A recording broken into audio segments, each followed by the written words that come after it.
श्री कृष्णाय नमः। यह कथा है पापांशकुशा एकादशी की, जिसे सुनने मात्र से ही पापों का नाश होता है और पुण्य का अपार फल प्राप्त होता है।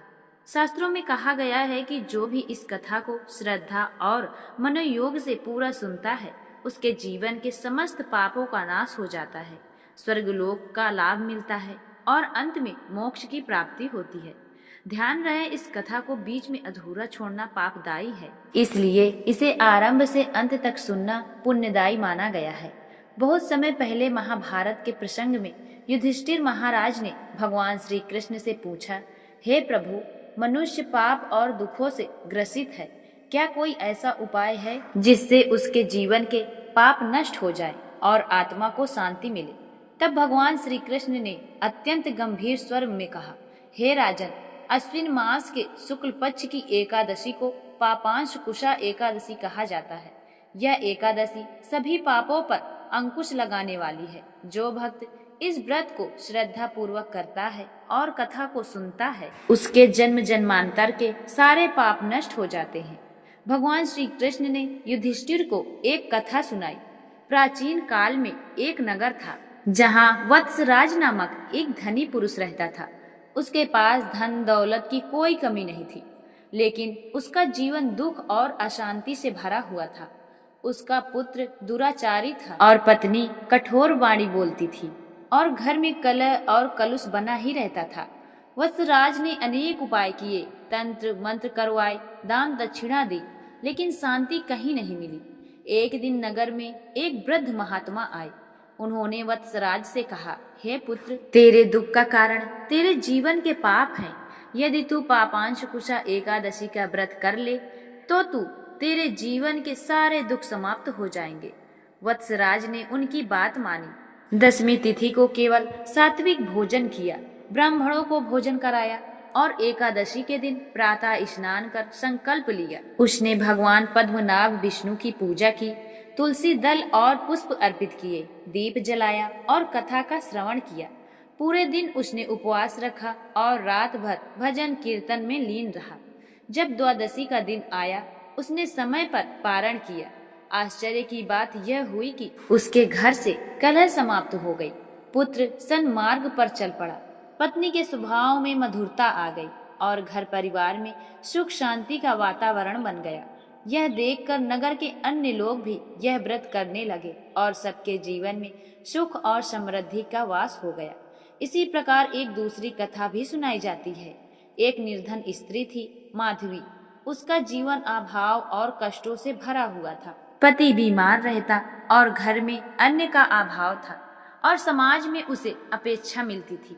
उसने पापांशकुशा एकादशी का व्रत किया।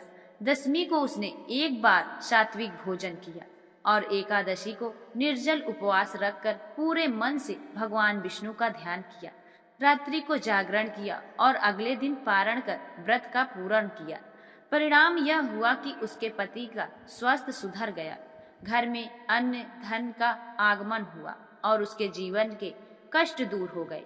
यह देखकर लोगों ने कहा, वास्तव में यह एकादशी पापों का नाश करने वाली एकादशी है, मोक्ष और सुख प्रदान करती है।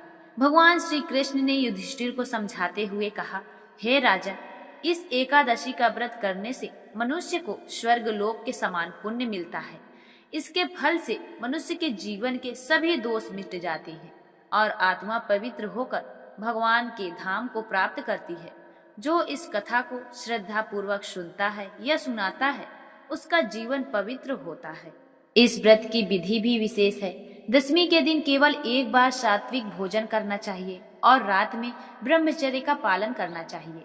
एकादशी के दिन प्रातः ब्रह्म मुहूर्त में स्नान करके शुद्ध वस्त्र धारण करें और भगवान विष्णु का ध्यान करें, दीप जलाकर पूजा करें, तुलसी दल और पुष्प अर्पित करें, संकल्प करें, ओम नमो नारायणाय नमः, मम सकल पाप क्षय पूर्वक श्री पद्मनाथ प्रीत्यर्थ पापांशकुशा एकादशी व्रतम करिष्ये। इसके बाद पूरे दिन उपवास रखें, फलाहार या निर्जल जैसा सामर्थ्य हो वैसा पालन करें, दिन भर भजन कीर्तन करें और कथा का पाठ करें।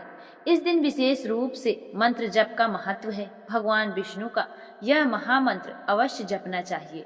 ओम नमो भगवते वासुदेवाय नमः। इस मंत्र का कम से कम 108 बार जप अवश्य करना चाहिए। इसके साथ ही भगवान के नामों का स्मरण करें। ओम विष्णवे नमः, ओम पद्मनाभाय नमः, ओम मधुसूदनाय नमः। इन नामों का बार बार स्मरण करने से पुण्य का संचय होता है और मन शुद्ध होता है। रात्रि में जागरण करें और हरि नाम का कीर्तन करें। अब पारण विधि का वर्णन भी जान लेते हैं। द्वादशी तिथि को प्रातः स्नान करके भगवान विष्णु को तुलसी दल और भोग अर्पित करें। पहले ब्राह्मण अथवा गरीब को भोजन कराएं और फिर स्वयं पारण करें।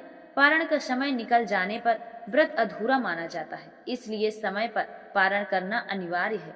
पारण में सात्विक भोजन करना चाहिए, जैसे दूध, फल, खीर, सेंधा नमक से बने व्यंजन। साल 2025 में पापांशकुशा एकादशी 3 अक्टूबर शुक्रवार को होगी। इस दिन व्रत रखा जाएगा। पारण होगा 4 अक्टूबर शनिवार की सुबह 6:23 से 8:44 तक किया जाएगा। इसी समय के भीतर पारण करना अनिवार्य है। इस समय को नोट करके रख ले। इस एकादशी का फल असीम है। इससे पापों का नाश होता है, स्वास्थ्य और आयु की वृद्धि होती है, घर परिवार में सुख शांति आती है, संतान का कल्याण होता है और अंत में मोक्ष की प्राप्ति होती है। यह एकादशी वास्तव में पापों पर अंकुश लगाने वाली है और हर भक्त को इसे श्रद्धा और भक्ति भाव से करना चाहिए। इस प्रकार भक्तजनों, पापांशकुशा एकादशी की यह कथा केवल कथा नहीं बल्कि मोक्ष का द्वार है। जो इसे पूरे मन से सुनता और व्रत करता है वह न केवल इस जीवन में सुखी होता है बल्कि मृत्यु के बाद विष्णु धाम को प्राप्त करता है। एक बार प्रेम से बोलिए, जय श्री हरि विष्णु।